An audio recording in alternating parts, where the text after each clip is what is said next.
In this video, we're going to talk about compound time signatures. So we've already talked about simple time signatures, things that look like 4-4 or 3-2. These are simple time signatures. Compound time signatures would be things like 12-8 or 6-4 usually. We'll talk about what the difference is between these things. When we had simple time signatures, for instance, let's go back to 4-4. You remember what this meant was we could have 4 beats in a measure and each beat would be a quarter note. So we could expect to see something like this. So what that means, one more time, is there are 4 beats in every measure, and what gets the beat? The bottom number tells a fourth note, which was really like a quarter note, right? That's why we see an 8 down there. It's an eighth note. 2 would be a half note. We don't say a fourth note, we say a quarter note. So that's what that bottom 4 means. So we can expect to see something like this. And if you recall, in the simple time signatures video, I said on this top number, you could have a 2, which would tell you duple meter, a 3, which would tell you triple meter, or a 4, which would tell you quadruple meter. In other words, there are 2 beats in a measure, 3 beats in a measure, or 4 beats in a measure.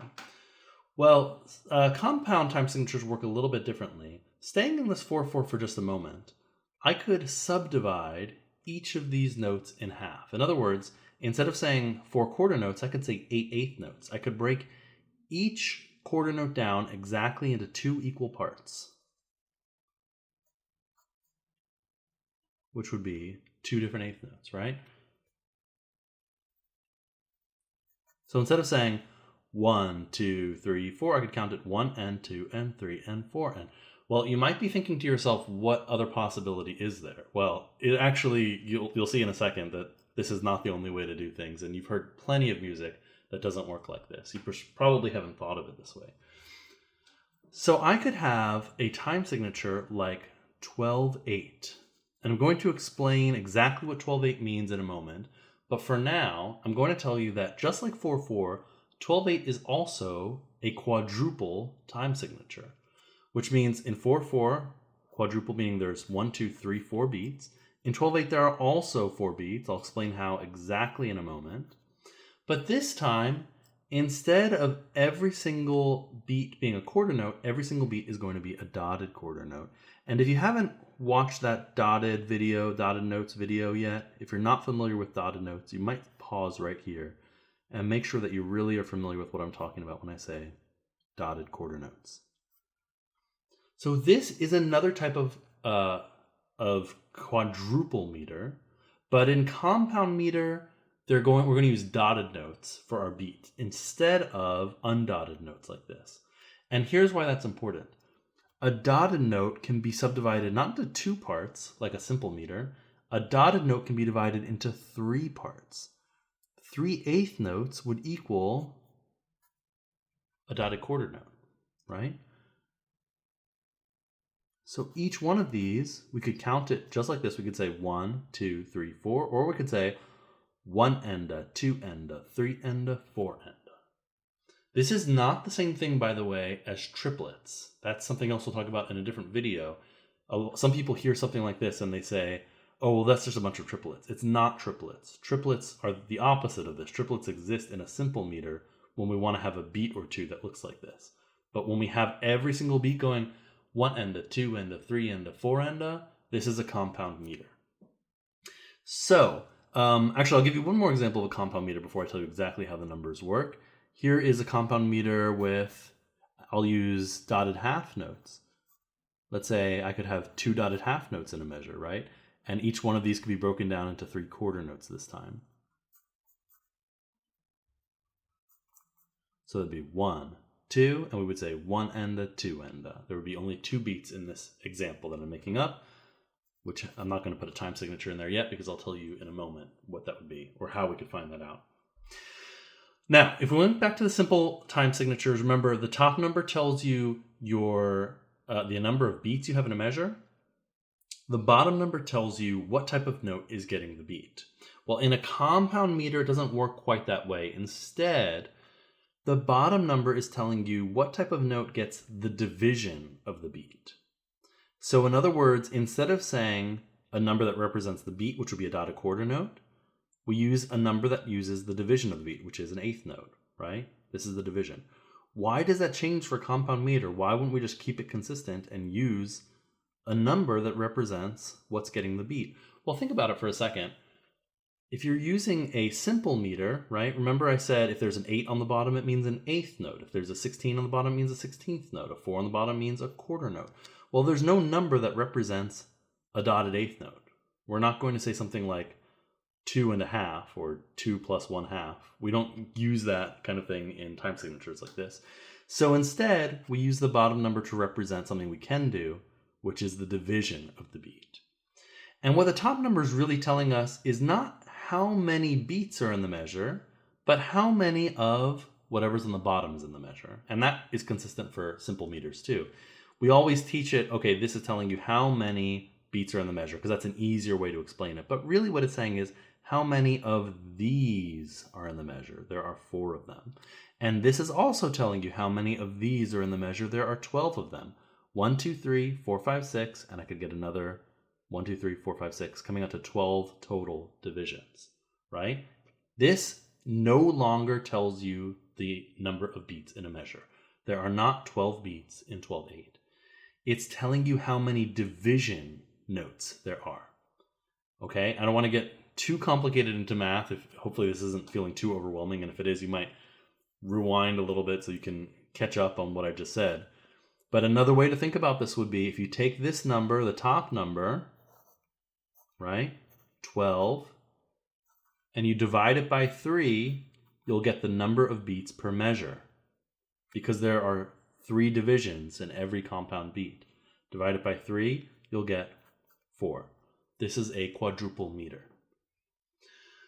So in compound meter, the duple top number will equal 6. I'll give you examples of these in a second. Triple will equal, on the top, it'll be 9. And quadruple rather, will be 12. So let's look at an example. 6/8, or we just did 8. Let's do 6/16. Literally, what this is telling me is that there are 6 16th notes in a measure. So I could actually write out 1, 2, 3, 4, 5, 6, right? It's kind of telling me there are 6 16th notes in a measure, though I wouldn't write it this way. Instead, I would write it this way. 1, 2, 3, beamed together to show that this is one compound beat. And 1, 2, 3, beamed together to show this is the second compound beat. Remember I said duple meter, which means there are 2 beats in a measure, would have a total of 6 on the top. 1, 2, 3, 4, 5, 6. Because each of these is 1 beat. 1, 2. Now I want you to take a moment, if you can think about what note represents the beat note. In other words, what type of note gets the beat in 6/16? We're looking for a note that is equivalent to 3 16th notes. And the answer would be a dotted eighth. So another thing you could do in 6/16 would be to have 1 dotted eighth for 1 beat and another dotted eighth for the second beat. Let's try another one. Let's do a triple meter. How about 9/4? Why not? Again, it's telling us there are 9 quarter notes. So I could do 1, 2, 3, 4, 5, 6, 7, 8, 9. This is not a time signature we see too often, but it does exist. Remember, in a compound meter, every 3 division notes equals 1 beat. So here's 1 beat, here's another beat, and here's another beat. 1, 2, 3 beats total. Remember I said the triple meter, which is 3 beats, is going to come out to 9 on the top because there are 9 division notes. Now, what note gets the beat in 9/4? In other words, what note equals these 3 division? Well, 3 quarter notes could come out to a dotted half note. So here's another way to represent 9/4 would be to have 3 beats, each one is a dotted half note. And to go back to our example of 12/8, Remember, this is 1, 2, 3, 4. Quadruple meters will have 12 on the top. 1, 2, 3, 4. Each one gets 3 subdivisions. Okay, let's try this a different way. Here's an example I gave you without a time signature. Knowing what we know now, can you figure out what time signature this should be? Well, the bottom number, I'll erase my question mark here. The bottom number should tell us what type of note is getting the division of the beat. The division of the beat is a quarter note. My beat note would be a dotted half note, but remember, there's no way to write a number that represents a dotted half note. So I'm going to write a number that represents the quarter note, which would be 4 on the bottom. My top number tells me how many quarter notes I have. 1, 2, 3, 4, 5, 6. 6, 4. Another way to talk about this is you could say this is a duple meter. That's a compound also, so it's a compound duple meter. Compound because it has 1, 2, 3 for the division of the beat, and duple because there are 1, 2 beats total. There's a good chance that if this is a completely new concept to you, this is confusing. So you might try to watch this video and one more time just to make sure you really get it. And we'll do a little test question here. If you want to answer this question in the comments, I'll let you know if you get this correct. I'm going to write a measure, and I want you to tell me what is the time signature. If you were to see a measure that looked like this,